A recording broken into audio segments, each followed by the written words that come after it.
And we are live. Welcome to the show.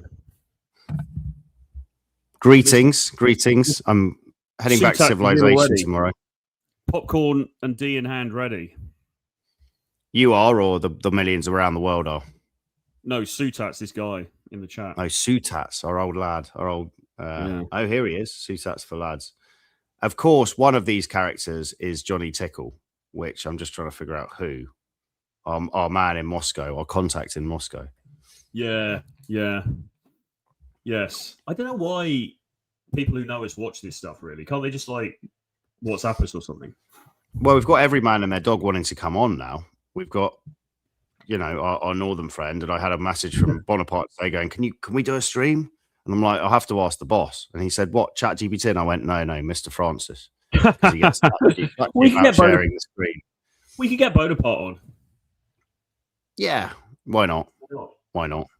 We might as well torpedo our views by getting Bonaparte. Oh, Bonaparte, if you're watching, just checking to see if you're watching. Let me just smooth back my extremely long Gallic hair. And let me Macron myself on screen, but non-sexually. No, boy, we love you, Bonaparte, if you're watching. We'll be a pleasure to have you on, so can't wait for that. Maybe this Thursday or something. And then Broody.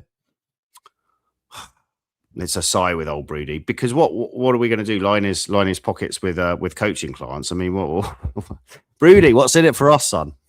Yeah. And I said to him, "Are you going to show your boat race?" He went, "What's that?" I went, "Well, your face." And he was like, "I'll show you my knob." So obviously, we're not getting very far in negotiations as far as that's gone. So, Broody, if you are watching, you do have to show, or if Broody's friend Matt, I know you watch the streams, you report back to Broody. He has to show his face. There's none of this, hiding behind the screen routine. You've got to ruin your lives like me and Mr. France have done by showing your face to the millions. We've ruined our lives. So the least that people can do if they want to come on the stream is ruin their lives also. I mean, it's not how much longer have you got to live anyway? What's the average age that a sort of Geordie dies? I mean, it's got to be probably late 60s or something. All of that. It's like early 40s, isn't it? I mean, yeah, so up on Nuki anyway, Brown. So he's on borrowed time anyway. So that's it. Steak bake, Greg's finest, and Nuki Brown. You're not lasting past late 40s, are you? I actually had a bit of a realization today. You may have had this, at some stage in your life, but I kind of woke up and I was semi-dreaming. Often I find when I'm drifting into sleep, that's where the ego drops away most, and you kind of have these realizations. I was like, fuck, I'm nearly 40.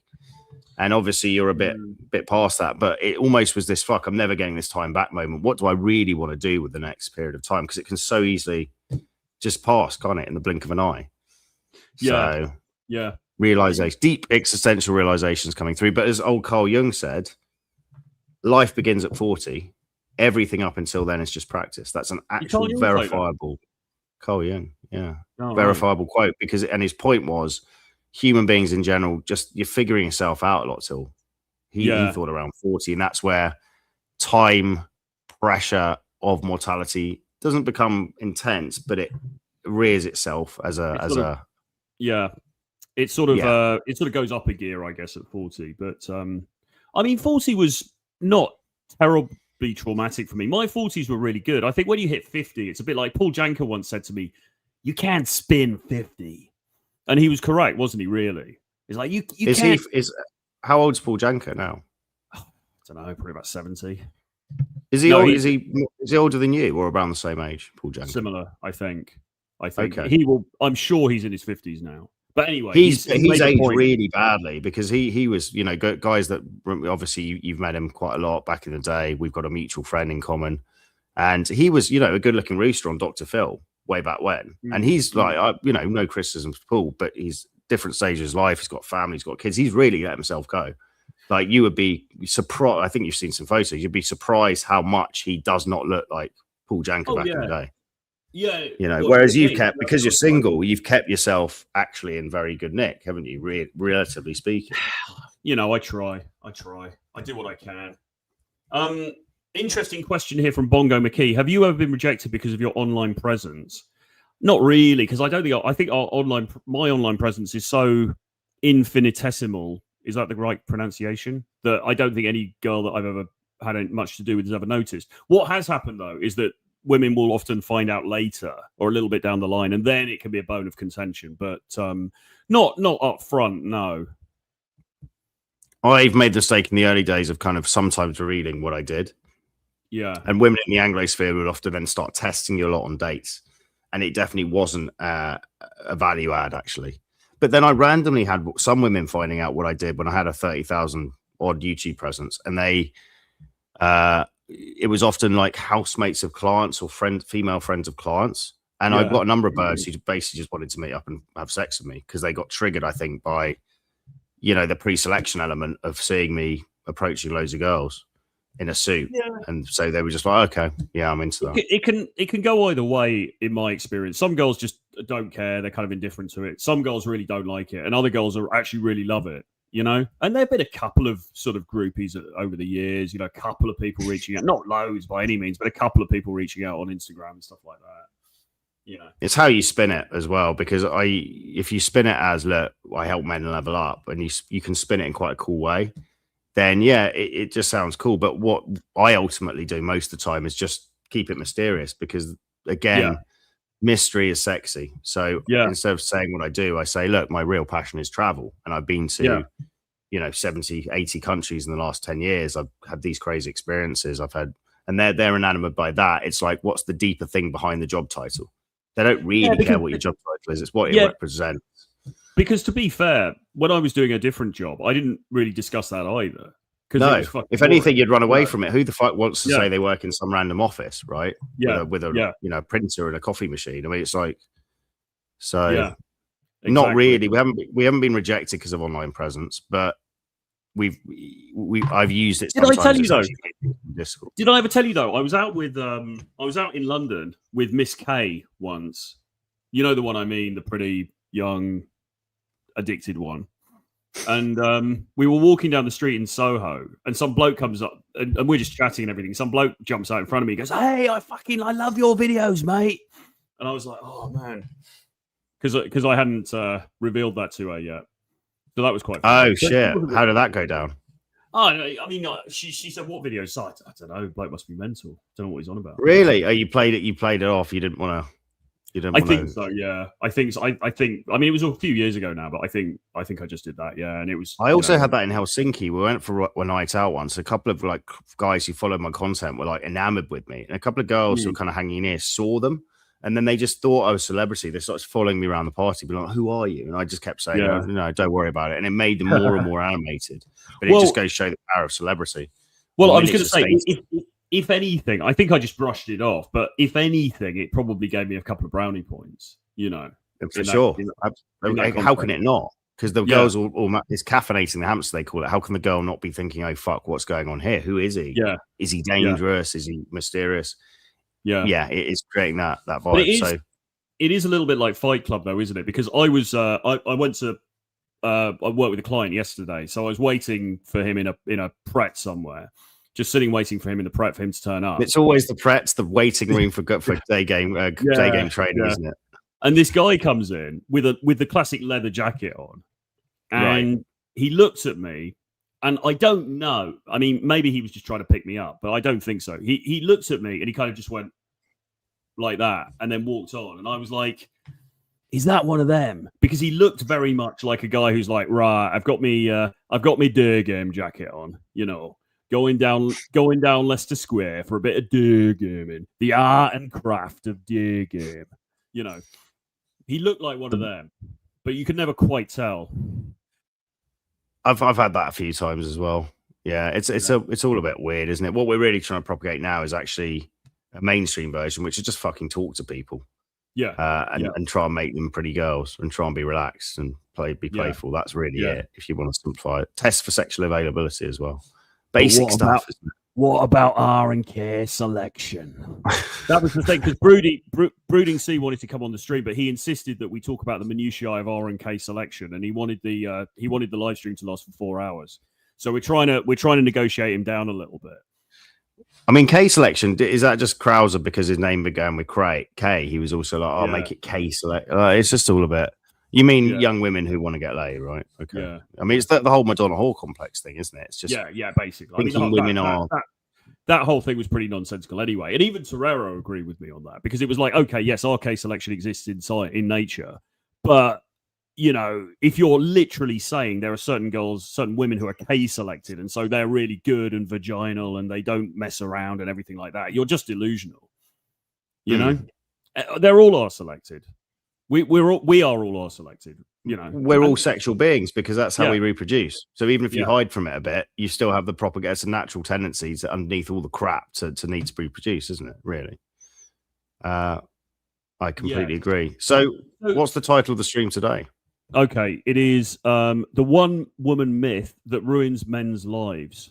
Desperate guys believing in the one. Dating's deadliest lie in 2026. Okay, so this is basically just about it's about believing that there's just one special person out there, and this particular girl you're dating or trying to date is her, and if you don't get with her or you don't stay with her, your life's going to be over. Or that there's somebody out there who's going to sort of save you, you know, who's going to complete you. And obviously it's just not true, but it does fuck a lot of guys up, doesn't it? Look, it's hard because I don't believe there is a one, but absolutely, when you're traveling around, you meet women who you have a very intense sexual and emotional vibe with, and you develop, you fall in lust very quickly. I've had it several times, even on the trip back to Brazil, and they do. It's usually a tell for me is I can't stop ruminating about them. Like it's an intense kind of desire to see them again. And inevitably, the problem with that is you automatically kind of slip into neediness, because there's just a certain energy giving out when you try and text them or whatever, and they just sense that he's too invested. It's just weird. And again, the paradoxical law of when you don't really give a fuck about the girl, they are all over you. They cannot get enough of you. So yeah, I mean, we've both had run-ins with this kind of not believing in the one, even, is it? It's more just an intense connection that it's hard to shake. I think we're probably a little bit more jaded than this. So I 99.9% of people, yeah. So I don't think we're not going into it believing in the one as such, but nevertheless, you can still trip yourself up because you think she's not the one because the one doesn't exist, but there is a special connection here. So effectively, you end up in kind of the same place, don't you? You do, yeah, you do. I'm assuming you've written down some carefully crafted key points to run through. Yeah, we've got some carefully crafted points to go through. So point number one, the core problem is the belief that there's exactly one perfect woman destined for you. It turns dating into an exhausting all or nothing treasure hunt where every mismatch feels like proof you're doomed forever. It's a bit like those guys who were going on the wife hunt a few years ago, isn't it? You know, you could argue that. There's a lot of me and Eddie, I'm with the Habits guy, Eddie, we're coming to the end of our trip, so we'll be parting ways after 3 weeks. But he's massive he's an impressive guy because he's learned a number of skill sets to a very high level, you know, multiple languages, multiple musical instruments, other things. Tantric masturbation. Tantric masturbation, standing on your head, doing head spins as you're masturbating, you name it, he's done it, he's mastered it. But the big thing he always says is like, as soon as you up the stakes, you put pressure on yourself to become good at stuff. And we've had clients with this, with salsa being like, I can't enjoy it until I'm good at it. You're fucked. You're fucked from the inside out. Yeah. Because you recoil from it and you start to hate it and you don't enjoy it. So yeah, relating it back to this, I don't know how we're relating it back to this. I lost my train of thought. What was the point of this linkage? Well, we're talking about believing there's one perfect. Oh yeah, so the wife hunt, right? Talk about upping the stakes to a crazy level. I've got to get married this year, and I'm going to announce on Twitter I'm going out to find a wife. I mean, talk about pressuring. And look, there's a certain people thrive under pressure. Look at tennis players in a match, in a heated kind of pressure cooker. Yeah, but I think it's intense moments of time being under pressure, not constant low grade. I've got to make this happen by a certain thing. Yeah, or you're fucked. It's the habits, isn't it, in place that get you there and enjoying those, not focusing relentlessly.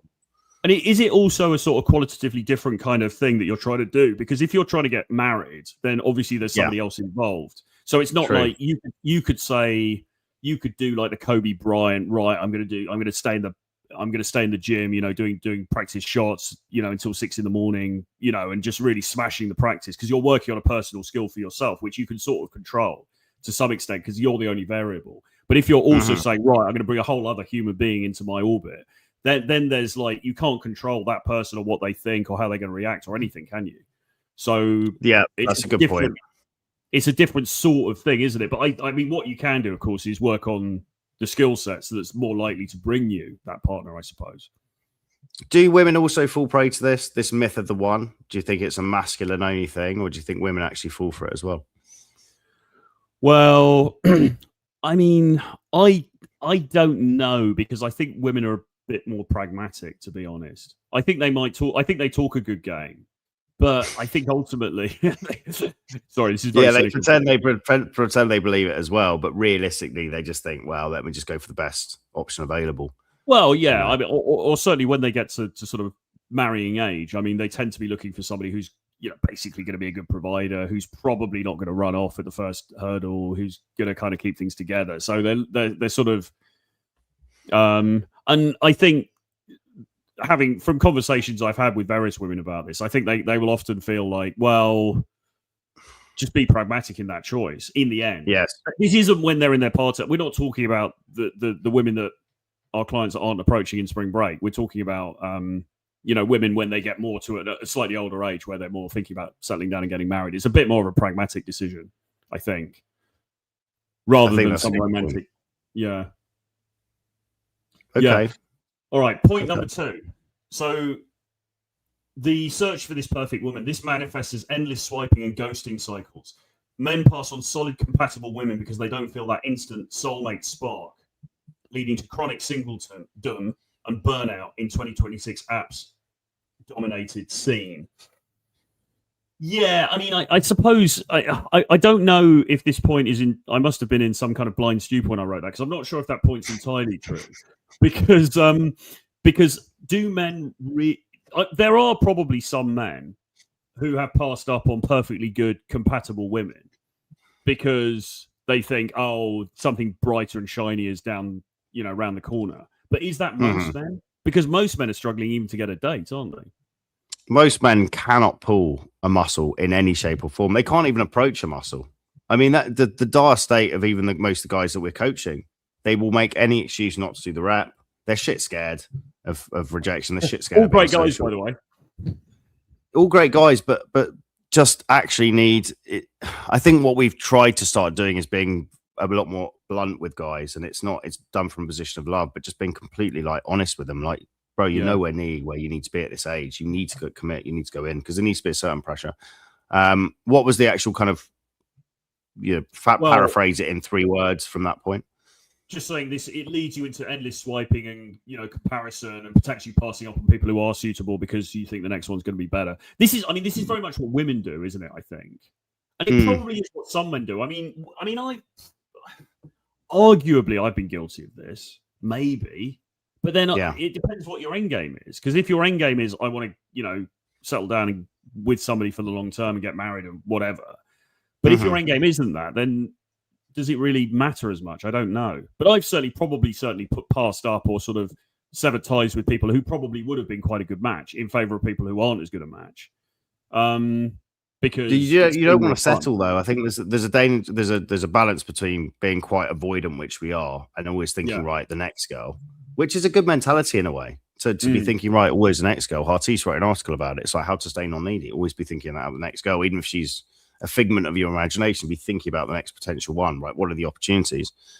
But the counter at the corollary to that is the opposite. You don't want to settle as well. That's the key point. But equally, if you're not, a lot of guys will lust after 9s, right? They're watching a lot of porn and they're like, oh, I'm going to get this girl. It's like, bro, you can't even date a 6. So kind of take what's on offer as well, because otherwise you're just going to be celibate for years on end. Well, do you think there's an argument that, because people often talk about women's expectations having risen exponentially because of Instagram and Stavros on his yacht and all that stuff, but is it possible Stavros?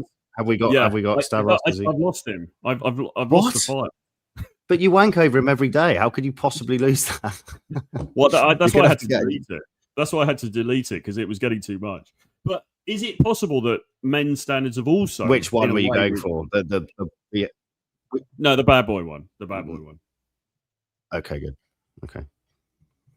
No, but I mean, is it possible that men's standards have also risen a bit because of porn, you know, online porn and Instagram models and all the rest of it?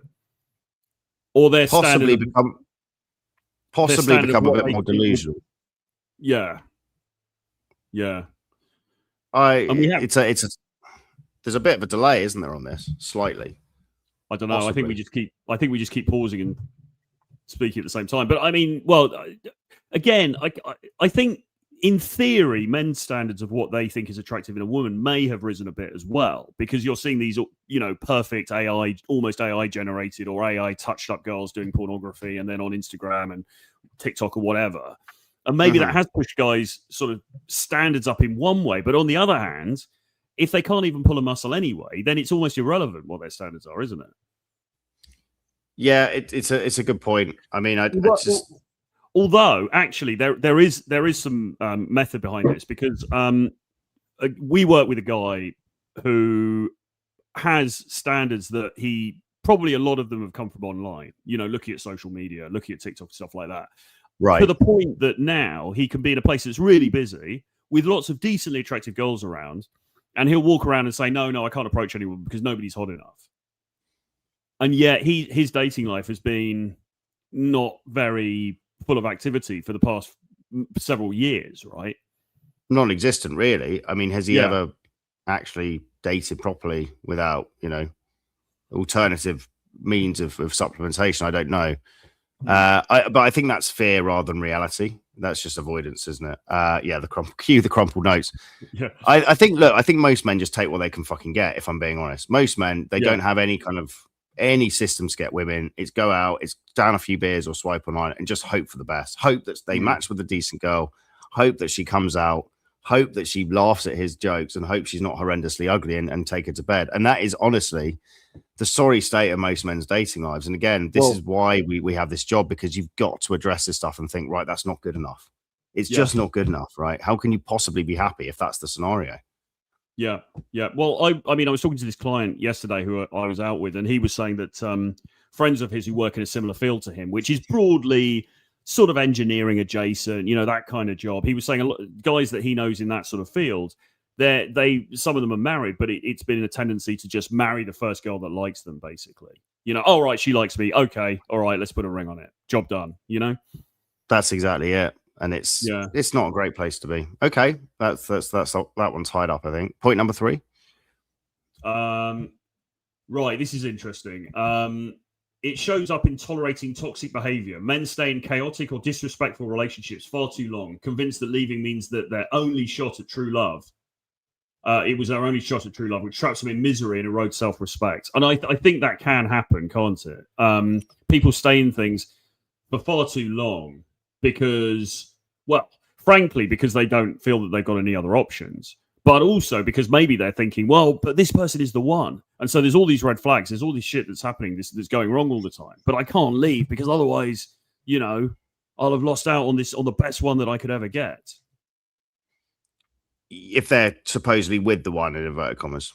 Yeah. I mean, sorry. I think a lot of guys are actually hopelessly naive about this. I think actually what happens, and again, this is just from sort of observation of people I've met and stuff like that. I think there's a lot of guys who they do what the engineer was saying. They basically meet the first girl who kind of likes them, date her for a couple of years, go, okay, right, let's put a ring on it. They get married, and then they backwards rationalize it. So, she was the one. But she was never really the one. She was just the one who happened to be there at the time, who he could manage to finagle into bed after a couple of pints of snakebite or whatever. I mean, it's there's not a lot more mystery to it than that. It wasn't some divine providence. It was just the only two people the only girl left at Sussex University or Sussex Polytechnic who would still who would touch his wiener at the end of the night. That was kind of it. And then the backwards rush, she was the one, and they then get into chaotic relationships that they probably weren't meant to be in the first place, and put up, a lot of nonsense that they should never have embarked on in the first place. I completely, in the words of David Garcia, co-sign that completely. I think we look back retrospectively and never see the bad things, and then combine that with most men's reality, which is massive scarcity and just no form of understanding how to get women, no ecosystem to do so, no idea of how to play Instagram game, no idea of how to actually go out and speak to 2 to 3 women a day and get numbers. They have no ecosystem to bring new women in. So they're terrified to be alone. And then you backwards rationalize that she was the one as well. It's a shit show. It's a total shit show. I'd say most men, 99% of men we coach are in an inherent scarcity mindset with women. And the problem with that is women can just sense it as well. So it's like you're fucked before you've even started, because before you even open your mouth, she can just tell he needs this too much. Yeah. It's quite dire actually talking about it in this format, isn't it? I'm realizing how. Yeah, I mean, there are people that I've met over the years who are just outside of any of this kind of space, and they're not very clued up. And they do genuinely. I mean, we talk about like, oh, guys believe these Disney myths, but in the back of our head, we're probably thinking, oh, nobody does really. But there are actually millions of men out there who genuinely do believe, oh, one day it'll just happen. The one will fall into your lap, and then you'll get married, and it'll all be great. Like, they genuinely believe all of that stuff, and that is quite concerning, really, because it's, it's a nice thing to believe, but it's very divorced from reality. And you only have to look at the divorce statistics to see that. Couldn't agree more. More. All right, next point. So the myth assumes that love is purely fate-driven and effortless, ignoring that successful relationships are built through consistent effort, communication, and compromise, not some cosmic guarantee.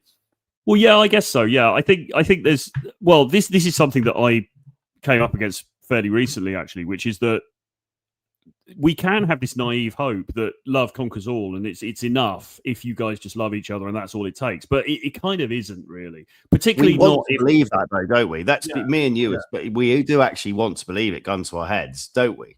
Yes. Yeah. Absolutely. Every man does. I think everyone human does, because it's kind of the Hollywood story. But ultimately, it's just not going to hack it, because if you stop leveling up, or you just don't understand how to hold frame, and you tolerate disrespect, and or you pick the wrong fit woman as your dream girl, it's going to end badly. It's just how it plays out. We're not designed, even, you could argue, to be destined for one person, right? We're hairless apes. They're not really bonding for life. We're not really bonding for life species, are we? We're monogamish, which is a few partners loyal over the long term, but not necessarily just one forever. Yeah. So, but it's also true that for many women, because I read a stat earlier, I think it was something like 92% of women in the UK would still like to be mothers at some point. I forget what the age range was. Young women. Hey, right. Populating the, depopulation crisis. But no, they still want to be mothers. And the article was talking about, but it's difficult because of what are the reasons, blah, blah, blah. But the point is, anyway, that most of them do have this agenda, which is, I say agenda, it sounds negative, but it's not really. It's just that they want to have a child, they want to procreate. Why not, right? And so they will drive it very much towards that. Now, when you get some idiot like me coming into the works who thinks it should all be like this Shakespearean romance, and it should there's no plan for the future at all. It's just like, oh well, let's just see what happens. Let's just see what happens, babe. Let's just smoke some crack, and it'll kind of work out. Not really. Your life plan. But there's the problem I think that I've had is that there's no life plan other than, oh well, this is great, we love each other, so what else do we need? And the woman's there going, well, hang on a minute, I've got a biological clock, and we need a house, and we need a Range Rover, and we need private school fees, and and all of that. So you've got to understand the practicalities of this, haven't you, as well? Yeah. So that's a really good point. And so it's never yes, it's about you, because yes, they do love you as an individual, sure, but it's also about the bigger plan as well, isn't it? The agenda comes first. I've seen this many times with clients who are genuinely like the alpha she looks up to, but he isn't playing ball. She's reached 30. She's did it around for a bit, going, look, Tom, you've got to put a ring on it, or it's sayonara. Yeah. And she will be ruthlessly just dump him for someone else who's probably not actually a better option, but is willing to play the narrative game, because ultimately evolution trumps everything. Yeah. And again, guys take this very personally. It's very ego triggering, but you've got to realize that the game trumps you as a person. A woman wants to have kids, she will have kids, and she'll find someone to do it with. And it's fair enough. If you're not going to have kids, right? It's like, okay, she fair enough. She has the right to bin you off. And to be honest, it happened with my ex. She wanted a ring on the finger. She said, look, you've got 9 months or something from, it was October, and I just kind of dithered around a bit, and then it was getting progressively more toxic, and we parted ways, but it was very ruthless. We've been seeing each other on and off for the best part of our 20s, but it was like, no, the time's now. I don't actually know. Ironically, she's probably still not with someone now. I don't really keep tabs on her, so I don't know. But it was very much come up to 30, and that's fair enough. I actually I'm on team female for a lot of this stuff because I do think they have it tougher. We can ask around for 60 years and still kind of work it out in the end and increase our value. Women have that finite window from 18 to 30. They've got to have all their fun. They've got to have their party years and cash their chips out with a guy, right? That's tough. That's relentless. And I think that's why women are pragmatists and see the market for what it actually is. Men, we're too blinded by pussy for a start. So we're just desperate physically. Most men are absolutely living in scarcity. And then on top of that, we don't really see it pragmatically like women do, because women have to see it very pragmatically. And I think men just don't, I remember an ex-girlfriend of mine, this is from some years ago, and she said we were together and I was doing my usual sort of head in the sand kind of routine of, so what's the future? What is the routine? Yeah. What is the sand being cocaine, of course. Yeah. What does the future look like? I don't know. What future? What does future really mean anyway, babe? You know, it's only a concept, man. Future or not the future? The horny Shakespeare. And she's like, and she said, look, because she was, I think, coming up to 30 at that point, so she was still pretty young. But she was saying, look, the reality is, I've only got a few years left now, and then it's going to be, it's going to be curtains. It's going to be sayonara for me, as far as wanting to have kids and all the rest of it's concerned. And she said, ironically, for you've got a lot longer. So and she was right in a way, because you could run out the clock with that one girl, but then as a guy, then suddenly you're in your early 40s or something, or mid 40s. You're like, well, I've still got time. You've always told the story, which 39, my age now for you, was your most prolific year for dating, right? Yes, indeed. So men that think they're over the hill at 30, you're not. You're really fucking not. Now, obviously, if you look like a baked potato and you do no leveling up, you look like shit, you're not going to the gym, you're not optimizing your hormones, you're not socializing, you're not building yourself up. Yeah, you're still fucked, but you would be fucked anyway. But if you're leveling up as a man, you become increasingly attractive towards your mid-late 30s. And then it's honestly, I can't even see a drop in you, and you're past the half century and you're still dating women who are, early mid-20s. There's absolutely, and you're in the Anglosphere. There's absolutely no drop off whatsoever, is there? If you keep yourself sexually relevant, keep building your value. Yeah, exactly. And I think understanding these principles and knowing the right things to do, super important. But yeah, no, for sure. Should we go on to point number 5? Yeah, point number 5. So the idea is flawed. She's the one idea is flawed because compatibility isn't singular. With billions of people and endless variables like timing, growth, and shared values, multiple women could be great partners. The one idea is romantic fantasy, not reality. That's such a good point. When you put it like that, it extinguishes any possibility of, there's the one, because it just doesn't make sense on the level you've described. Yes, exactly. Do you remember that Robbie Williams song? She's the one. Was that the most? No, Angels was the most played, I think. Of all Angels was always the biggest hit. But there's that one. How does it? I can't remember how it builds up. And if you're she's the one. Yeah, that's the one. We're not planning to become singers anytime soon, as you can probably surmise from that. Okay, so number 6, the mindset breeds scarcity mentality. Guys act desperate, lower standards, or pedestalize women, which kills attraction and leads to being used or ghosted more often in today's hyper-competitive dating market. So yeah, I mean, and you get this even before they've been on the first date, because the guys start to pedestalize the girl because they don't have other options. So they're like, oh my God, she's amazing, blah, blah, blah. And that starts to seep through in their texts and the way they're communicating. And the women can feel that pedestalization from before the beginning, and they get put off maybe even before they've met the guy. I just think it's key reading. Like, everyone should read the opening chapter of Models by Mark Manson, because he said everything is filtered through the needy man or the non-needy man. The needy man is just everything he does with women. It communicates as he's needy. And it's like subliminal stuff. Just the way you look at it, the way you're quick to answer, you can't fake it if you're internally needy. Whereas the guy who's like got a rich, full life, he's got a social circle, he understands that you can go and cold approach. He's automatically non-needy. And I've seen it in my own life. I've gone through periods of just desperation to get laid. And the more desperate you are, the more you cannot pull a muscle. And then when I've stopped giving a fuck, lo and behold, the universe serves up a girl. Yesterday, a prime example, actually, was out and in a bar, just spoke to a girl for 30 seconds, thought nothing of it, got her Instagram. I was leaving on a bus the next morning. So this morning, at 5 a.m. I sent her a message on Instagram just saying, "Hey, I'm leaving tomorrow. Come round." And she went, "Okay." And it was a 30-second conversation. She came round to my house and it was game on. And it was just like, I couldn't give a shit about the whole thing. And it's not me bragging, being arrogant. I was just tired. I wanted to go to bed. I just sent the text as a Hail Mary. Why not? Yeah. But because it was non-needy, because I didn't really need it, I genuinely think that played into it. And she was like, "Okay, I'm coming to see you." And after a 30-second conversation in the bar, she got an Uber to mine in this city called Marseille, and it was game on. It was mental, really. But if there'd been any hint of me needing it, it wouldn't have happened. You know? And obviously it's not just needing it, not needing it.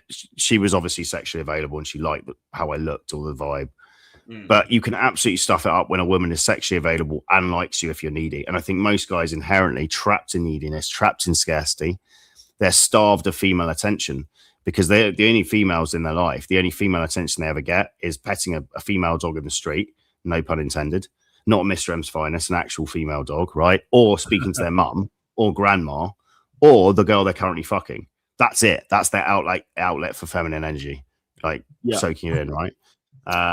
Whereas women tend to have male friends, gay friends, women, they're constantly talking, connecting emotionally.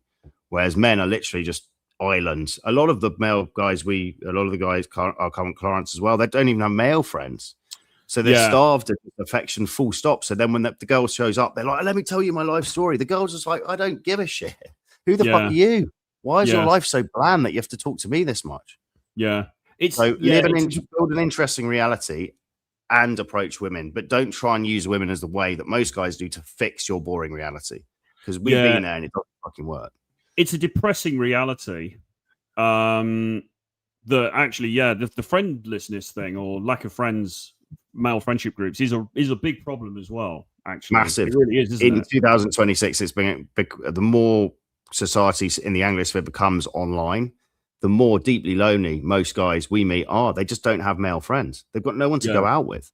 They're going to like gigs, concerts by themselves. It's like, it shouldn't be that. Like, you should be able to make male friends. We're very lucky because we work in this job. We have, we have each other. Cute hug. Oh, we work with a cool group of guys. We've got this team of guys who do different things. We meet up, hang out, have fun. You've obviously got your mates in London. I've got other mates outside of this, and we meet a load of clients who actually they're cool guys. So we get a lot of male affection in that sense. In the not in the other sense. Not the David Garcia way, and not the 300 way. Yeah. Either, well, but just cue condom wrappers. No, we're just joking. But no, there's some male bonding going on. It's important.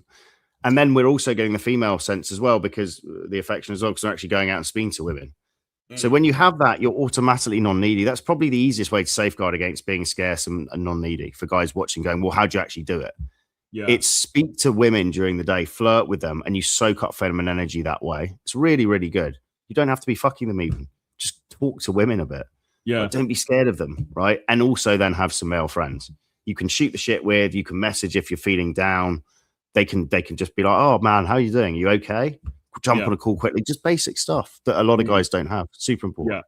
Yeah, absolutely. All right, the next one is believing in the one externalizes responsibility. Instead of focusing on self-improvement, emotional maturity, or choosing wisely, guys blame fate or bad luck when things fail, fostering resentment towards women in modern dating. I think that could be true. I think what's true is that the lack of activity, because the old assumption that it's just going to fall in my lap, would cause guys to just coast for years on end and do nothing. And just go, "Oh, well, I haven't met her yet, but she's out there." Even worse, just create narratives in their head about how they're losers. But the reality is we look at facts, not feelings. Right, John, how many girls have you spoken to in the last week? 0. Yeah. Right, John, how many girls have we spoken to in the last 3 months? 0. All right, well, are you a loser with women, or do you just take no action? Right, so we're big on this idea of track your approaches each week. You need to be doing 3 conversations a day to hit around 21 a week. Honestly, that is just, it's a great amount. Just speak to 3 women you don't know you're attracted to each day, and you will have a dating life. I guarantee it. It's really that simple. But guys cannot even string together 2 approaches in a week. And they wonder, oh shit, why isn't there any women in my life? It's like, do the maths, Einstein. Fuck me. Yeah, I mean, it's really strange, isn't it, how people are like this now? Because I remember back in the day, but it was very much a volume thing. It was very much go out Absolutely, yeah. and go out for 2 hours and talk to 10 people. It's a numbers game to a large degree, Mm. isn't it? If we're being brutally honest, because it's sexual availability, and it's also the fact that a lot of women just aren't interested in you, and that's okay. Yeah. But you have to put the numbers in. Yeah, and even Myron Gaines back in the day talked about this. I've told the story before, haven't I, about the Miami club thing, where he said he would, in order to have somebody come back with him that night, he would sometimes talk to 40 women or so, 40 or 50 women in high class clubs in Miami, right? I mean, it's like it's not rocket science, is it? You don't have to be. You have your fundamentals in play. You have your baseline in play, which is you're relatively well dressed. You've got a relatively chill vibe because your nervous system's on point, and you're a little bit playful, and you can be comfortable around women. It really is a numbers game. Then you're just literally opening girls in different scenarios, and some of them will be keen on you, and then it's your ability just to push it forward and take her home and take her on a date and take her home. It's not that complicated, but guys love overcomplicating it because they want to believe there's some magic trick out there, and they don't want to just do the relentless stuff, which is just repeatedly go out and talk to women, because it feels like, oh fuck, you start to realize most women aren't into you, and that for a lot of guys is too ego confronting. But honestly, if you just walk out the fucking house and speak to 3 women a day every day, you will get better at this. You will get more comfortable around women. You will speak to enough women where they are sexually available, where you have a couple of dates a week and probably sleep with one of those girls. It's not actually rocket science. It's just consistency and understanding that, it's a numbers game and that's a skill set. But most guys don't play the numbers game, so you can't do the skill set part of improving. Yeah. All right, next point. In practice, this leads to poor partner selection. Chasing an idealized fantasy often pairs men with mismatches who exploit the desperation or cause them to sabotage good relationships by constantly wondering if someone better exists. So yeah, I think the first bit definitely. Again, it's going back to that thing of putting up with a lot of nonsense because you think you're with the right person, or just because you don't have any other options. And both of those. It's mainly B. I think if people are being really honest, it's mainly point B, isn't it? They don't think, they're scared to leave the relationship because they don't think they can get another girl. Yeah, exactly, and that is the problem, I would say, for 99% of guys out there. So all of this stuff with the sugarcoating it of like, oh, there's so many options these days, or guys are hanging around in the wrong relationship because of out of fidelity to the girl. It might be a little bit of that, but more frequently it's because they just don't think that there's any other option coming for them down the road. And this is why we keep banging the drums for the social skill set thing, because you've got to have some confidence in yourself that you could be able to, if your girlfriend dumps you, or she breaks up with you, or you get divorced, whatever, that you could go out there and create new opportunities for yourself. And I think too few guys have that, Too few guys have that confidence. I think zero clients we have, until we work with them and they start leveling up and getting results, have that. You've just got to throw yourself in and see this as a learnable skill. And abundance in itself is a learnable skill, actually. Yes, indeed. And then the final point, actionable advice to escape the myth. Shift to an abundance mindset. Build your value through fitness, different skills, social circle skilling, and purpose first. Date multiple women casually to calibrate what truly works for you. I like it. Then there's a lot of stuff about partners, which is probably not particularly relevant.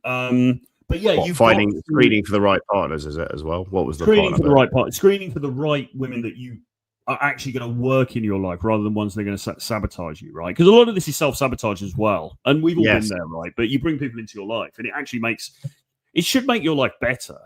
And if it's making your life worse in any regard, then it's not the right fit for you, or it's not a fit that's worth trying on. like a pair of pajamas, like a pair of old slippers. Exactly. Yeah, exactly. Good point. But I think Mark Manson seems to get a lot of airtime these days, doesn't he? But again, from the models book, the only real dating advice I can give a man is self-improvement. So level yourself up across the board, as you've talked about there. Max out every facet of yourself as a sexual market value object that can be maximized in every domain. We're talking max out the hormones, max out the body in the gym, max out the fashion, max out the grooming, max out the ability to be charismatic, whole course, social skills, max out your emotional control, your resilience, right? Take up a martial art, learn the languages of the women you want to, you know, bang or that most fit you. Travel the world, position your life to live in a place where you're happy. You don't wake up every day groaning because you hate where you live. These are there is nothing else to do. You get this beautiful chance to live life, 1 in 400 trillion, according to scientists. And it's your responsibility to maximize the enjoyment day to day, because no one is going to do that for you. So it starts with just taking responsibility in this field and being like, okay, Tusk and Troy are buffoons. Yeah, they've smoked a bit of crack. Have they smoked a bit of skag? Maybe. But it doesn't matter. They're out in Colombia with the lads, tearing it up. I'm a bit bored in Croydon. I could do with some banter, some tribal bonding. I could do with a few margaritas, and I could do with approaching some hot Colombian women and sleeping with a few. Right, let me book that flight to Bogota, sign on the line that is dotted, and hand over my shekels. And that's great. You know, send us an email if you want to do that. info@jamestuss.com, Troy at Real Troy Francis, and include your WhatsApp number. There was a comment about actually joining us in Bogota, I think. Well, it was a little bit cryptic because he said, I want to go to Bogota, but I assume you meant you wanted to come to the event. So if you do, I'm trying to find it now. If you do, drop us an email, as he said, Troy at realtroyfrancis.com, info@jamestuss.com, and get in touch, and we can we'll put your WhatsApp details as well, and we can jump on a call with you. Yeah. Any parish notices you wish to cover in today's episode? Well, of Tusk and Troy? I have to say the prize today has to go for Final Destination 41. Who's just put so many comments in the chat that we can't possibly go through all of them. But he says here, I'm 28. I'm never going to fall into the marriage trap. You sound like a recent addition to the stream, so feel free to get in touch. Anyone new that ever joins, the best route to address this stuff, if you resonate with our material, obviously, our gamblings, our gorblings, however you want to, squawkings, however you want to frame it, is send us an email and join us on a boot camp where you find the women attractive. So we're going to be in Latin America. We're in Bogota in mid-April. Mexico City early April. Bogota mid-April. And Argentina end of April. Then we're in Warsaw in May. Those are all viable options. Find the women online that you like the look of and join us there. We throw you in relentlessly. Hundreds approaching the weekend. You enjoy it. You break the back of the anxiety. And then from there, we can teach you the rest of it. And it's just the only way to learn this stuff is action. You can't theorize your way. Watching these streams may be entertaining for you, but unless you put it into practice, it changes nothing about your life. Yeah. This is a good one. This is terrible that I'm fielding questions like this now. Have either of you guys noticed any physical slowdown yet in terms of energy or physical capability? I hear it's usually around 50 that happens. Well, you know, Mr. Bungo McKee, you know, I mean, I don't have as much breath as I used to. The stairs are a right bastard these days. You remind me of a lot of a client of ours from Hull, who is a very depressed character. Do you remember him? Dave from Hull. Oh, poor guy. Yeah. Yeah. Not really. No. To be completely honest, not really. No. But I mean, you say 50 decline. I mean, I don't know. I mean, like my uncle. I mentioned this before, I think elsewhere, but my uncle was. I mean, in fact, he's in his 70s now, and he still does like long runs. He goes skiing. He still goes to the gym. He's like super impressive. active. So, awesome. Yeah, so I think 50 is a bit young to really for the decline to really start kicking in. I mean, the only thing I would say is that I think I've got a little bit less tolerance for sort of nonsense now than perhaps I used to. You know, I do get a little bit drained. Like if you're doing all of this nonsense, you know, doing these live streams and just doing the general stuff that you have to do day to day. And then on top of that, you've got some girl who's really draining your batteries as well. I think I've got probably a little bit less tolerance for that than I used to. But maybe that's just because I've wised up a little bit as well. Also from sobriety, you know, I'm basically sober for 9 months, no booze or anything else. And I also have a low tolerance for nonsense as well. I think it comes with sobriety, actually. Yeah, because when you're in a lot of chaos yourself, you tend to everything seems fun and doesn't matter, does it? But when you actually realize, oh shit, I have limits in any say, you've got to really allocate where it goes. Yeah. Which is why sometimes we're overly harsh on you guys watching as well, because We just know what works, and we know that sitting there fluffing away with theory and live streams doesn't work. Use this stuff to entertain yourself, but please apply it, because ultimately we do want to see you level up your dating lives. We know this is the hero's journey, and it takes balls and action. And if you're not doing either of those, you're just going to be still relatively unhappy and using these as avoidance, which isn't what we want. We want you to take action. If you can't take action, join us and we'll take action. Did you ever get in touch with Venky Court, by the way, the dentist in London? I couldn't find his email. He sent a message on Telegram, I think, a few times. Has he? Was it Telegram? I don't know. We go through this every time. Then you checked and you're like, oh shit, he has messaged me. I just didn't reply. No, because you're thinking of this other guy. Some other guy messaged me on Telegram. Not the dentist guy. The dentist guy said that he'd emailed me, and then we said, "Can you resend? If you're watching now, can you resend the email, please?" Because I couldn't find it. I did have a look through. I don't know what your real name is, so I don't know. Should I search under fentanyl? I mean, I don't know, fentanyl or what? I actually have Venky Court's number, so I'm going to create a group. Venky Court. Yeah. I'm going to create a group, and then we'll talk there. But yeah, we can talk Breeding about that. C. We know Breeding C quite well. I mean, I helped him through a tough time with some stuff he had. Dating erection problems are terrible, aren't they? They are. Yeah, it was. I didn't solve it either with my rubber glove on my finger. He's a good guy. He's got a lot of value to offer, for a northern. No, he's a good guy. We've traded some war stories. He's look, anyone that is willing. Look, I've got massive respect for anyone that is just willing to put themselves in the arena and teach this stuff and actually be good at it. And there's no doubting that Breeding C has got a lot of knowledge with this. He's gone through the reps. I've seen some of the women he's dated. They're hot. I mean, he knows what he's talking about. And I know he's got a niche audience he provides to, and they all sing his praises. So, and we met him personally and we think he's fun. So yeah, he's cool. But as a PUA, we don't really, I see it as, is the guy a cool guy? And can he offer some advice? We don't class ourselves as PUAs. I don't think he does as well.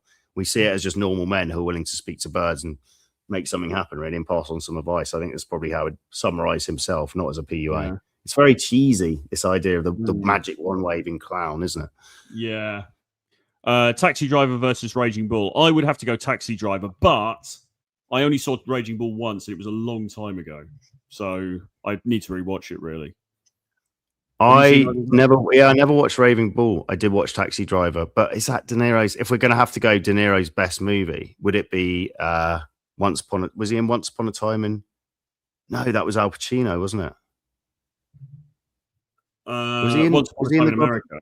Yeah, was he? Was that Pacino? Maybe it's Pacino. I've seen that as well, but I can't remember. De Niro, great movie, but I can't remember.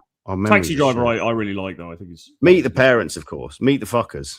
Well, they are good as well. They are entertaining as well. Surprisingly funny with that cat just dumping everywhere, right, in the toilet. Yeah, Jingles, Mr. Jingles. Today's challenge: get through the podcast without mentioning Tom Torero, Clav, Mr. M, Chris Williamson, Dr. Silk, or Chateau Artiste. To be fair, did we miss? Okay, that's an interesting hit list. Is there anyone missing? I didn't think we mentioned Chris Williamson that much, but not so much. No, we mentioned I often mention Good Looking Loser, so you can add him to the list, and 60 is a challenge. But they were, again, for me, foundational game stuff that actually worked, and was like, just fucking do shit, be social, which I love the idea of, and almost anti-pickup material. Yeah. Mr. M making the cut. He was threatening to come out to Bogota, actually. Was it? And I said I had to run it past you because we're not sure about him anymore. Well, whatever. I mean, if he wants to, it's a free country. Well, no, he was actually doing the Mr. M's classic avoidance of trying to come the weekend off the boot camp, and I was like, oh well, I don't know if we'll be there. Why not? Yeah. Why not the actual weekend of? We could put him in the house with Garcia. Yeah. The spiders were. Yeah, he said, when I grow up, I really want to be like David. Yeah, okay. A bit like Mr. N, MLD said of Justin Waller. When I'm older, I want to be like him. Right, mate. Just trying to see about how does it feel, London, New York? Dr. Silk in the house. What is the solution for the neediness that arises with the women you have an intense connection with? Very good question, because it's really fucking hard. And I think we both fall prey to this, don't we? When we really vibe with a girl, it's very hard not to fall in lust with her. And it's very hard from that not to come across as needy. I really struggle with it still, because when there's that intense connection, and it only really comes if you're willing to put yourself out there enough, because you realize you're not going to vibe with most women, but the ones you do, it's a beautiful fucking thing. It's just permanent flow state, lots of sexual chemistry. It's amazing. And it's hard not to be needy. You have to have a rich life, full life. You have to have other things going on. You have to be willing to approach other women as well to keep your mind off her. Would probably be the major things I recommend. Yes. Any solution for that? It's a good question. If you're applying that to your life, Mr. Francis, what is the solution for neediness that arises with women you have intense connection with? So essentially, yeah, when we fall in lust very quickly with women, non-drug induced lust, by the way, non-chemical assisted lust. Yeah, I mean, it's I don't know. I wish I knew the answer to that. Really, you've got to just try and have strong boundaries around it. I think actually mentally boxing it off can work quite well, actually, because even some years ago, when I got into that slightly one-itis situation with that Romanian girl who also had a boyfriend at the time, etc., etc. And we were sleeping, we were meeting up, we were sleeping together and stuff, but it was never going to go further because she was with some other dude who she was supposed to be dumping but never got around to. And I did have in my mind, and this was a long time ago, so this was pre quite a lot of more recent experiences, which made me more avoidant. But the one thing that I did have in my mind was, I'll let this run, but there's going to be a cutoff point. And I said the cutoff point was going to be, it was 6 months. So that took me to about late summer of whatever year it was. And I did, and things started to get worse and worse throughout that period of time anyway. But I did stick to the cutoff point. I did have it boxed off in my head. And I did say, right, okay, enough's enough now. She keeps saying she's going to do this thing. She's not doing it. And I removed myself from the situation.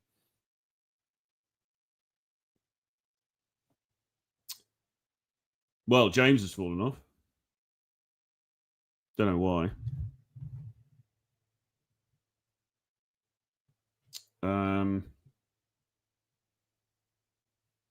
Just going through these questions, guys, seeing if there's anything else. So Bongo said, I've noticed the more experienced you are, the more you can spot the type of women you vibe with, even just from their appearance and how they carry themselves. I'm pretty sure. I would agree with that, actually. I think, I mean, you've always got to go in and make some kind of approach in order to verify it. But yeah, I think that's true, actually. I think it's true that you start to sort of get just a sixth sense for the kind of person that you're likely to vibe with and who's probably likely to meet to like you. And that sort of saves you time on the front end, because it's not about going around and talking to hundreds of people. You usually just have to talk to a few, and then you can, maybe start dating her or whatever. What's this one? How many options does a 40-year-old forklift driver have, or a dude working in the Scottish fish industry? But if you were 20 plus, do everything to improve for sure. I mean, I think regardless, if you're working in the fish industry, if you're working in the sewage industry, it doesn't really matter. You can still improve yourself, right? You can still improve all the fundamentals that we're talking about, and you will still have better odds than the person who doesn't. That's fundamentally all it comes down to. It's like, okay, is this guy who's a forklift driver going to become Dan Bilzerian? Probably not. Is the guy working in the Scottish fish market or fish industry, going to become, some kind of global player? Probably not. Could he improve his situation? Could he improve his opportunities with the people around him? Absolutely, because everybody can. Okay, so you've got to be realistic. But at the same time, if the question is not, can I become king of the world? But the question is, can I do a bit better than how I'm doing now? Can I at least have some options rather than none? Then the answer is always going to be yes. So, and then it begs the question, well, does he have to be a forklift driver? Does he have to work in the Scottish fish industry? Could he, say, move to Thailand where it's significantly cheaper to live, right? And he might have a better quality of life. I don't know. Just asking the question, right? But maybe. I mean, people can do things. People can, just because you happen to work in a certain industry, it doesn't mean that necessarily you have to work in it for the entire rest of your life. Oh, there's a message here. Let me just check this. I think James is coming back, actually.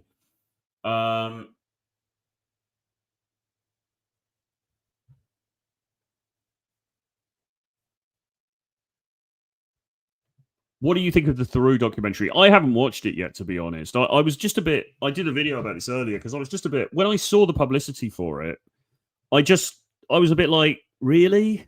This is going to be a bit boring, isn't it? Because isn't it a bit of an old story? I mean, hasn't this been done to death already? Like, we've been talking about this stuff in the mainstream media, online, on Twitter, on X, in comment sections. Like, everybody knows all of this stuff already. You know, everybody like knows all this stuff already. So when I saw that Louis Theroux was going to do this Manosphere documentary, I just thought, really? Like, why are you doing that? Haven't you got anything else to do? Hasn't this subject matter just been done to death already? So, yeah, I'd probably watch it at some point, but I'm not champing at the bit to watch it, to be honest. It just seems a little bit boring to me. And also, the people, they tried to get the Tates. Apparently, they tried to get Andrew Tate and they tried to get Tristan, and they were asking for money to appear in it. And whoever made it, it's Netflix, isn't it? But they said, no, we're not going to pay you. So they didn't end up being in it. So love or hate those guys, you know, Andrew Tate is the locus of much of the sort of fear and, you know, consternation about the Manosphere, and he's not even in it. So instead, you've got HS Toki. I mean, and Justin Waller, who I've met, who is quite a nice guy, but I mean, I don't really want to watch a documentary about HS Tiki Toki, to be honest. I mean, it's just not floating my boat. Do you know what I mean? If he'd have done this like 6 years ago, okay, fine. On topic, this is really culturally relevant, bang on. Now, it's a bit like, I don't know. Do you know what I mean? Yeah, I haven't watched it, but I don't know. It's always certainly going to focus on negative shit, isn't it? As well, because that's what gets eyeballs on screens, hence our negative titles as well. No, there's some other questions here that are quite good. If we scroll down to Greg Doucette isn't overrated. He's fucking annoying though. That squeaky little. It's just some squeaky little retard like talking about weightlifting, but his voice is nauseating. And all he does is do hit videos about other people, which again, it's like, shouldn't you just be focusing on what your core message is, whatever that is? Well, there's one about Mode 1 here. Ellen Roger Nutsack. No, yes. Not that one. Sorry. I've lost it. How much Winston Peterson? That's a good comment. How much of a factor does location play into a man's dating life? I work remote and I'm in Brazil, Argentina most of the year, and I find it so much easier to date that I don't even bother in the US. 100% agree, Winston. Yeah. I mean, this welcome to my life. You know, I left London 8 years ago and I spent half the year in Latin America, Brazil, Argentina, Colombia, Mexico, half the year in Eastern Europe. And it's just I'm not going to say your word because it's probably the wrong context, but it's substantially easier, shall we say, as an Anglosphere guy leveling up to just date women in these countries. It's a more shiny object. I mean, it's just night and day difference. You don't have to deal with feminism, wokeism. Yeah, I think you've hacked it. Well done. Continue as you are. You've answered your own question, really. I mean, yes, absolutely. I mean, location plays a huge factor. And I mean, unfortunately, there are some guys who watch these streams, including Peter, the sad milk farmer, who's not on today. But he is actually. There's a comment up there about it. Yeah. Oh, right. But anyway, so Peter, the lonely milk herd, the lonely cow herd, who's milking cows all day, doesn't have time to go out and do any approaching, and probably doesn't. Well, apparently lives near St. Petersburg, right? So it should be ideal. But anyway, whatever. What point am I even trying to make? To do with location. Oh, right. Oh, sorry. So location, 100%, right? Because if you're stuck in some farm in the middle of nowhere, which it sounded like this guy was, then obviously it's going to be tough. If you've only got 3 women in a 20-mile radius and 2 of them are ancient babushkas, then what do you expect? It's not going to be a dating paradise, is it? You know, and plus, if it's, you know, your country and you don't have any standout at all because there's no bright shiny object about you, then obviously that's going to impact on it. I mean, even Michael Sartain said this. You know, he said logistics are everything. He said the reason I moved to Vegas and I got a place right on the strip somewhere was so that it was right in the middle of the action. I mean, this is what people do. If you're serious about this stuff, you have to go where the action is, you know? It's not hard to. Yeah. Again, it's not hard to figure out, is it? Yeah. Yeah. It's not. I mean, this is what we champion for. Just you don't have to move. I mean, Troy is based in London still, and still make it work there. But if you can move and spend more time in places where you find the women very attractive, where you happen to be a shiny object. I mean, it's just an absolute. Where I am at the moment in Brazil as well. I mean, it's like everything the dating market should be. Women very open, very sexually available, like foreigners. It's very easy to approach. I mean, it's almost a cheat code country if you like that kind of look, you know. We've got one more question, which was actually good. Or not a question, just a comment. Remember, she's not yours. It's just your turn.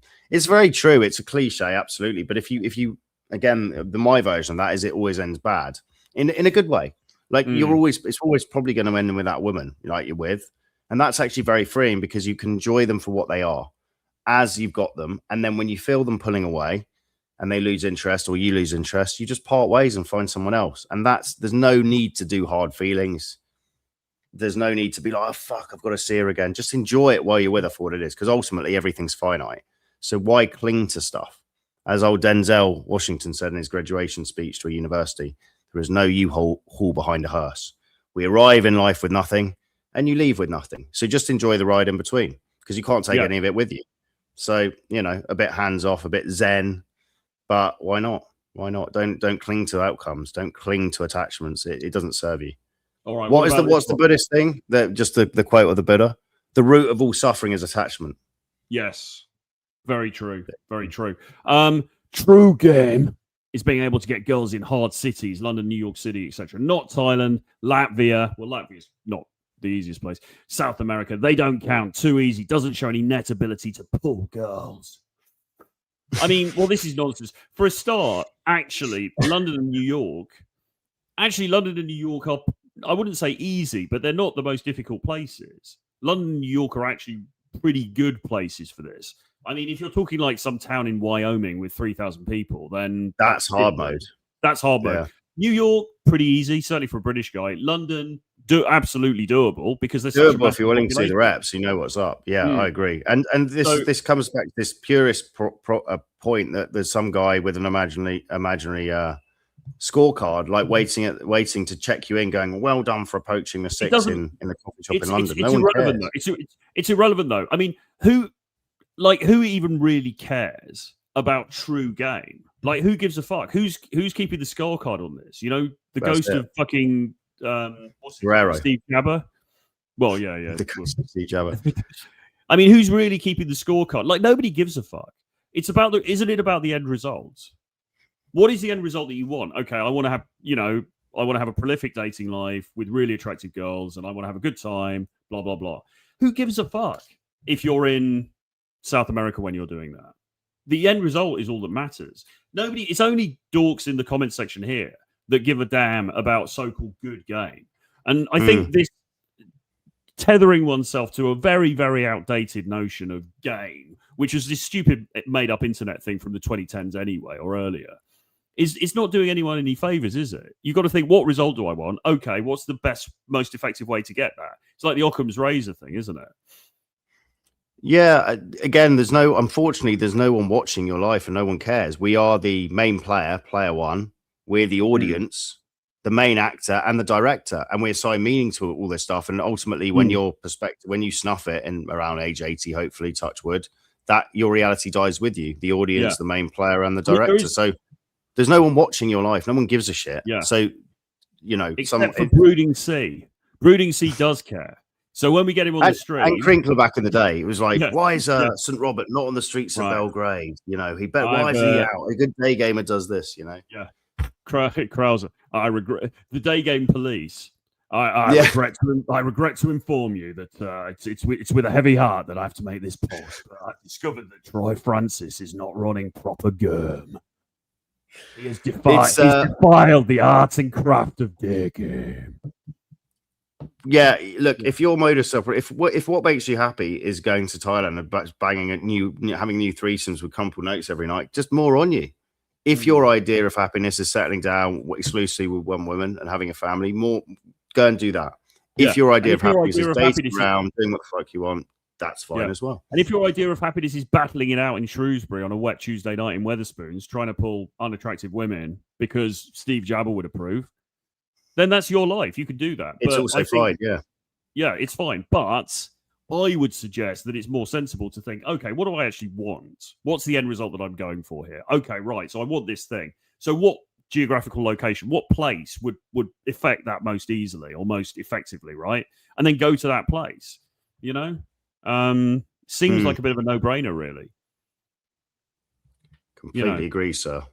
The only people that really care about this are Steve Jabber, Krauser, and Brooding Sea. And, they're not going to cuddle up to you at night. Probably. Yeah, again, I wouldn't worry about the opinions of anyone else anyway. Even if people did a game purists around you to approve, and you for some reason gave a shit, I mean, just forget it. It's not relevant. We're all going to be dead soon in a way that's very freeing. So it just doesn't matter.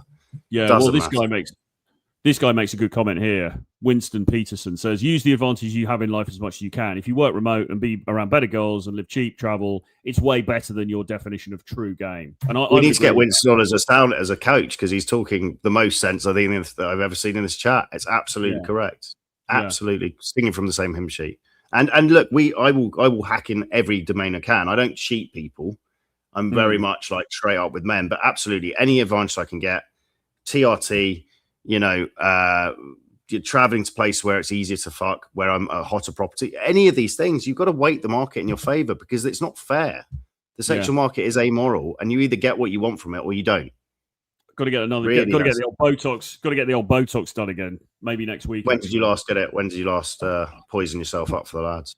Quite a while ago. So I'm going to go. You're going to go to my man Glaucia. I messaged her before. I'm a big fan of Glaucia. I'm just going to tell her to nuke it. Do you know what I mean? So I haven't had it done for ages. So just fucking nuke me. Just get like a massive. Don't make that mistake though, because I did that in Thailand and I looked like David Guest in Get. I'm a Celebrity, Get Me Out of Here. I was just like this for about a month. It wasn't good. They gave me too much, and it doesn't look cool. You and David Garcia was like suddenly you and David Garcia were like, oh, we related. Yeah. But I literally looked, it was like this the whole time. I couldn't move it doesn't look good. So mate, but she's very good. She's subtle. Yeah. She's very subtle. She keeps the natural look. But anyway, I mean, anything you could do to cheat the system within the confines of the law is I mean, sorry, that's a bad way of putting it, actually. It's not cheat the system. Anything that you could do to give yourself a strategic advantage, why not do that? Stack the hand in your favor. Why wouldn't you do that? This is a bit like guys who don't get their bloods done, and they're like, well, I'm just not that horny. And then they get their bloods done, they see their low T, and it's like, well, I'm not going to do anything about that. It's like, why? Why? It's just basics. We live in a beautiful age where you can do something about it. You can have the lifeblood of masculinity flowing through your veins in an optimized manner. Why would you not do that to maximize your result in the dating market when women respond to that? Why would you not get on a plane? We live in a beautiful time. You can be anywhere in the world within 24 hours, where you can literally leave the place you're not attractive, where people don't deify you, and go to a place like where I am, Brazil, where they really do if you're European. And you can pull way above your proverbial weight. Why would you not do that? I don't understand why guys are not trying to weight things in their favor. Yeah, because in the end, the process, look, we say love the process, and you absolutely should, as far as the social skills are concerned, and any process really, you should love it. But at the end of the day, the process, to all intents and purposes, the process also doesn't matter. Because what actually matters is what you get at the end of it. Okay, that's the important thing. We're only doing the process in order to try and get this thing. So if there's an easier way to get the thing, why not do that? Very true. Yeah. Couldn't agree anyway, with all of that being said, if you want to come to Bogota, 16th to 22nd of July. No, April. Yes, Bogota, 16th to 22nd April, House of Seduction. Myself, Troy, Les in town with David Garcia, luxury pad, really, really packed schedule, day game, night game, pulling girls back to the house afterwards, crazy parties, win girls to help as well with the approaching. Yeah. It's going to be awesome. If you would like to join us in the flesh, this is the place to come. And if you can't make that for whatever reason, join us in, if you want a more European flavor, join us in mid-May in Warsaw. Also a brilliant place. Some of the hottest women from all over Eastern Europe in Warsaw. It's a rapidly growing economy. It's amazing place in the sun in the summer, and there's just hot girls everywhere. Highly recommend it. It's an awesome city. Fantastic city, fantastic place. And all of you people, somebody mentions bloody Latvia or Estonia every stream, don't they? It's so weird. That needs a shout out of something that's mentioned every stream. Bloody Tallinn away. It's the most nondescript place. It's just, has anyone ever got laid there even? And everyone is obsessed with it. Oh, this hidden gem. Did Tom Torero mention it sometime? I think so. And I also went there and I met one girl and it was cool. But it's the sort of place you get a ferry over from Helsinki just for a couple of days. You wouldn't spend a week there or 2 weeks or even, God knows, like move there. You know, it's not that. Latvia's honestly a bit of a letdown. Yeah. It's pretty overrated. Pretty unfriendly people. Say with Lithuania, in my opinion. But there is the Depeche Mode bar in Tallinn, if you like a bit of that. How was that? It was all right. You just, it's down a little back street. Just got loads of Depeche Mode pictures on the wall, playing Depeche Mode music. Kind of does what it says on the tin, really. I went to a couple of fantastic cocktail bars, actually. I think they've got 2 of the top 10 cocktail bars in the world in Tallinn. And it was amazing. They're, go in, it's old school kind of 1950s. They're all dressed up. What in, are you talking Helsinki now? Or are you talking... No, talking Tallinn, actually. Fantastic. Shaking cocktails, massive bar, really well lit, dim. Everyone dressed in almost black tie, making the cocktails. A bit of jazz in the background. Very cool vibe. Very cool vibe. Because I remember going to that place in Helsinki that was pretty good, like speakeasy type place. Oh, right, in Helsinki. Which was that? Yeah. Did we go? Yeah. I can't remember what it was called. But it was a pretty cool bar. The sauna was better. The sauna on the Baltic Sea was more fun, though, wasn't it? Yeah. Lowly. Yeah, that was really good. That was really good. Climbing into the Baltic Sea from the sauna. Freezing. Yeah. That was cool. Ozzy says, "How is Not Too Late Mate going?" I assume he means Alex Forrest. Mr. Woods. Not seen Mr. Forrest. Not seen him for a while, actually. Perhaps we should meet up with him for a quick coffee when we return to Warsaw. We should get him on the stream. Actually, that would be quite funny, wouldn't it? Oh well, gentlemen, and then there was this, John Matrix, and. He's very eccentric. We've had some good times with him. I last spoke to her 4 years ago, but still very much in my thoughts. He looks like he should be permanently like supping wine from a boar's, like a wild boar's head, doesn't he? Yeah, and sitting in some grand throne in Henry VIII's castle. Yeah, I don't know what that says about him, but he's a good guy. Good guy. Yeah. Anyway, with that being said, we'll see you later. Yes, take care.